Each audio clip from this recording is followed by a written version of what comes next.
नदिया जिले के पलासी के हजरापाड़ा पूर्वपाड़ा में जमीन के जबरदस्ती दखल को लेकर पूरा इलाका रण क्षेत्र बन गया है। पुलिस के एक सिविक वॉलंटियर के घर में तोड़फोड़ की गई। ये घटना इलाके के एक पंचायत मेंबर द्वारा एक व्यक्ति की जमीन जबरन दखल करने के कारण हुई। घटनास्थल पर भारी संख्या में पुलिस तैनात है। थाने में लिखित अभियोग दायर किया गया है। इस घटना के बारे में सिविक वॉलंटियर में तृणमूल सदस्य बकुल शेख और पंचायत मेंबर आजाद शेख के नाम पर थाने में अभियोग दायर किया गया।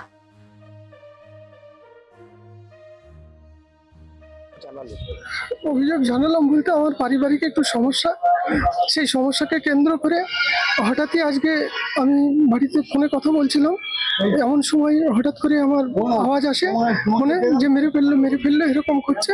কি হলো? তারপর বললো যে এরকম ব্যাপার, আমার কাকার ছেলেরা যারা বাড়ি নিয়ে কেস করেছিল তারা তেমনি কেসে হেরে আছে, বাড়ি ঢুকতে পারে না। আজকে হঠাৎই লোকজন বাইরে থেকে নিয়ে এসে ভাঙচুর করে বাড়িতে ঢুকছে। ফ্যামিলিকে মারা ধরে যাই হোক সামনে গেছে হয়তো, সেই জন্য মারা ধরা করে ওরা বাড়িতে ঢুকছে। দা হোস নিয়ে সব উঠে এসছে বাইরের থেকে, এইভাবে বাড়ি ঢুকছে। ফ্যামিলিগত কেস বলতে আমার কাকার ছেলেদের সঙ্গে সম্পত্তি নিয়ে, মানে বাড়ির জায়গা নিয়ে কিছু একটু ঝামেলা, রাস্তা করে। এবার ওদের কোনো খাতা কলমে কোনো রকমের কোনো রাস্তা নেই। কতখানি জমি জায়গা মোটামুটি ওরা 4.5 শতকের উপরে বাড়ি করে আছে, তার মধ্যে 2 শতক জায়গা আমাদেরই আছে। গন্ডগোলটা বলতে এখন ওরা কেস করেছিল, ওরা নিজেই বাড়ি ছেড়ে চলে গিয়ে ওরা অনেক কটা কেস করেছিল। সে কেসে ওরা কোনো রকমে পেরে ওঠেনি, না পেরে ওঠায় যেরকম কোর্টের নির্দেশ ছিল সেই অবস্থাতেই ছিল। এবার হঠাৎ করে আজকে গিয়ে সব ভাঙচুর শুরু করে বাড়ি ঢুকেছে। আপনার বাড়িতে ভাঙচুর করেছে? হ্যাঁ, আমার বাড়িতেও ভেঙেছে, 2-1টা কাজ ফাজ ভেঙে দিয়েছে।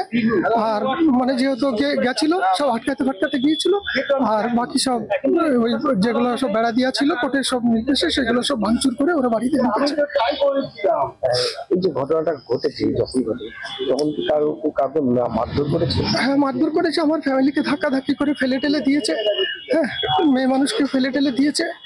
এবং আমি এখানে আছি, আমি ডিটেলস খবর এখনো তারা ফোন বারবার ধরতে পারছে না। ঘোটাফাটা করে আমি যেটুকু জানতে পেরেছি সেটুকুই আপনাদের বলছি। এখন বেশি কিছু আমি জানতে পারিনি, আমি সেরকম ভাবে বলতে পারছি না। তারা কোথায় আছে?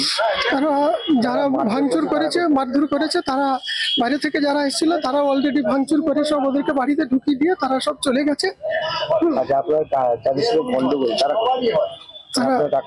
হ্যাঁ, আমার কাকার ছেলে, তারা ছোট কাকার ছেলে। দেখুন, পশ্চিম বাংলায় সাধারণ মানুষ, বিরোধী রাজনৈতিক দলের নেতাকর্মী সহ পুলিশ প্রশাসন এবং সিভিক যারা আছে তারাও আজকে তৃণমূল রাজত্বে নিরাপদে নেই। যারা মানুষকে নিরাপদে রাখার দায়িত্ব যাদের উপরে, তারা আজকে নিরাপদহীনতায় ভুগছে। আমরা জানতে পারলাম যে মীরা পলাশীর একজন সিভিক ভলেন্টিয়ার্স, তার বাড়িতে তার কাকার ছেলেরা জমি বিবাদকে কেন্দ্র করে তার বাড়িতে ঢুকে তার বাড়ি ভাঙচুর থেকে আরম্ভ করে মহিলাদের শ্লীলতাহানি, মারধর থেকে আরম্ভ করে বিভিন্নভাবে অত্যাচার করেছে। আমরা জানতে পারলাম যে তার পরিবারের পক্ষ থেকে সেই থানায় অভিযোগ করা হয়েছে। পুলিশ আজকে নীরব দর্শক, কারণ পুলিশ আজকে দলদাসে পরিণত হয়েছে। যেহেতু তারা তৃণমূল কংগ্রেস করে, তাই পুলিশ সদুত্তর ভূমিকা নেয়নি। যদি পুলিশ আরো করা হতো তাহলে হয়তো বাড়ি ভাঙচুর এরকম ঘটনা ঘটতো না। আমরা জানতে পারলাম পরবর্তীকালে সেই সিভিক ভলেন্টিয়ার্স কৃষ্ণনগর এসপি সাহেবের কাছে একটি অভিযোগ করেছে। আমরা চাই যে এসপি সাহেব তদন্ত করে এই সাথে যারা যুক্ত আছে, সে ওখানকার থানার ওসিও আমরা জানতে পারলাম যে ওসির মদতে নাকি আজকে বাড়ি ভাঙচুর হয়েছে। ওসির বিরুদ্ধে আজকে বিভাগীয় তদন্ত এবং তার বরখাস্তের দাবি আমরা করছি, এবং সেই পরিবারটা যাতে নিরাপদে থাকতে পারে তার দায়িত্ব আজকে জেলা এসপিকে নিতে হবে। কারণ পশ্চিমবাংলায় নিরাপত্তা নেই, সাধারণ মানুষ, পুলিশ কর্মচারীরাও আজকে নিরাপত্তাহীনতায় ভুগছে। তাই পুলিশ সুপার হিসাবে তার দায়িত্ব সেই সিভিক ভলেন্টিয়ার্স এর পরিবার যাতে নিরাপদে থাকতে পারে তার বন্দোবস্ত করা। পুলিশকে ব্যবহার করছে, কি বলবেন?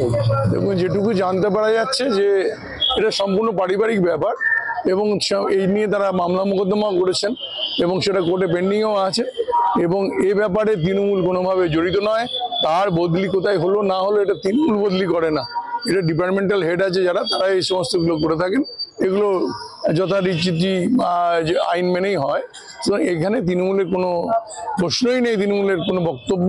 আমার মনে হয় এগুলো বিচারাধীন, আদালতের বিচারাধীন, যেহেতু আদালতে এর বিচার হবে এবং সুষ্ঠু বিচার হবে।